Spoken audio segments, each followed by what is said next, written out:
শীতের সবজি দিয়ে কম বেশি সবাই মাছের তরকারি খেয়েছেন, কিন্তু আজকে একদম স্পেশালভাবে করে দেখাবো সিম আলু দিয়ে মাছের তরকারি রেসিপি। চলুন শুরু করি। ভিডিওটি দেখতে অবশ্যই শেষ পর্যন্ত থাকবেন। আমি একটি কড়াই দিয়ে দিব 1.5 টেবিল চামচের মতো সরিষার তেল। আপনারা চাইলে এখানে সয়াবিন তেলও ব্যবহার করতে পারেন। 4 পিস রুই মাছ নিয়েছি। রুই মাছগুলো সামান্য লবণ এবং মরিচ দিয়ে মাখিয়ে ভেজে নিচ্ছি। সামান্য ভাজা হয়ে গেলে মাছগুলো উঠিয়ে নিব। এখন দিয়ে দিব 1 টেবিল চামচের মতো পেঁয়াজ বাটা।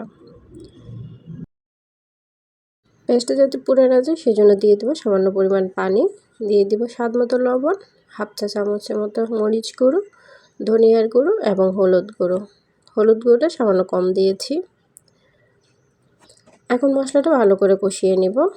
এখন দিয়ে দেব 1.5 টেবিল চামচের মতো টমেটো পেস্ট। আমি এখানে টমেটো ব্লেন্ডারে ব্লেন্ড করে নিয়েছি। এখন মশলাটা কষানোর জন্য দিয়ে দিব পরিমাণ মতো পানি। 1/4 চা চামচ আদা বাটা, 1/4 চা চামচ জিরা বাটা দিয়ে মশলার সাথে ভালো করে মিশিয়ে নিব। মশলাটা ভালো করে কষানো পর্যন্ত অপেক্ষা করব। মশলাটা কষানো হয়ে গেলে আমি মাছগুলো দিয়ে দিব। দিয়ে একটি ঢাকনা দিয়ে ঢেকে দিব। এখনও যারা আমার চ্যানেলটি সাবস্ক্রাইব করেননি প্লিজ সাবস্ক্রাইব করে নিন। এখন মাছগুলোকে উল্টিয়ে নেব। উল্টিয়ে পরিমাণ মতো ঝোল দিয়ে মাছগুলোকে আবার কষিয়ে নেব।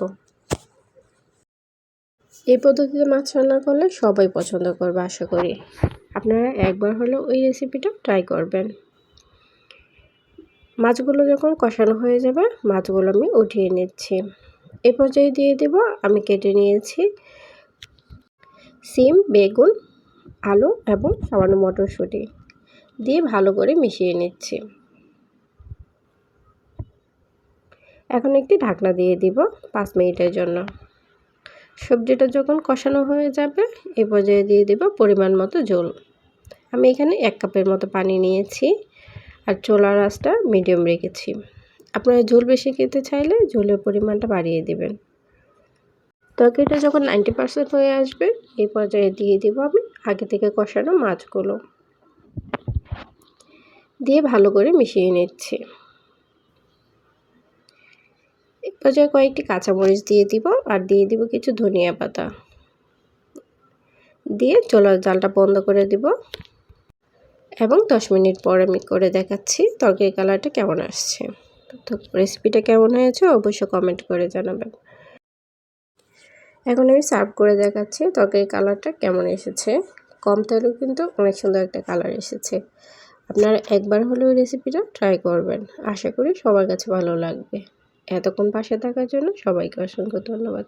আল্লাহ হাফেজ।